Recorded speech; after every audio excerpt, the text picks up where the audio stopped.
महाकुंभ अंगे અત્યાર સુધીના મોટા સમાચાર સામે આવ્યા છે। થોડી વારમાં શરૂ થશે અખાડાઓનું સ્નાન અને મોડી રાત્રે સંગમ ઘાટ પર ભાગદોડ થઈ હતી। ત્યારે પીએમ મોદીએ સીએમ યોગી સાથે 3 વખત વાતચીત પણ કરી છે અને અમિત શાહ જેપી નડ્ડાએ પણ વાતચીત કરી હતી।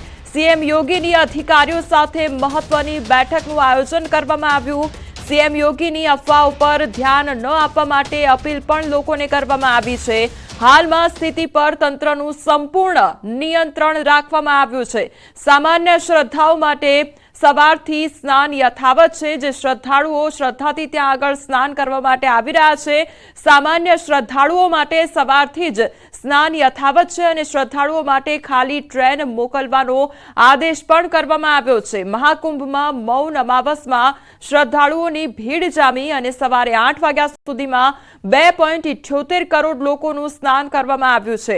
મહાકુંભમાં અત્યાર સુધીમાં 20 કરોડ લોકો દ્વારા સ્નાન કરવામાં આવ્યું છે અને વહેલી સવારથી જ શ્રદ્ધાળુઓ માટે સ્નાન યથાવત રાખવામાં આવ્યું।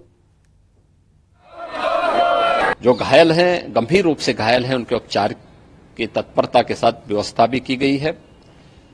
उन सबके सकुशल स्वस्थ होने की भी हम कामना करते हैं। लेकिन मेरी अपील होगी कि कोई भी नकारात्मक ताना फैलाने दें और न किसी अफवाह पर विश्वास करें। आज हम हमारे देवता उनका स्नान कराएंगे और क्योंकि भीड़ बहुत ज़्यादा है प्रयागराज में, इसलिए हम चाहेंगे कि हम बहुत कम संख्या में जाएंगे और मेरा प्रयास है संत महात्मा ज़्यादा न जाएं और जो हमारे देवता है, जो हमारे आचार्य है और एक दो संत जो मुख्य रूप से जिनका स्नान करना अत्यावश्यक है वो स्नान में जाएं, क्योंकि हमें ये भी देखना है कि घाटों की स्थिति क्या, भीड़ ज़्यादा है और हमारा प्रयास है सब बहुत जो हमारा आने वाला स्नान होगा बसंत पंचमी का वो बहुत अच्छा स्नान होगा।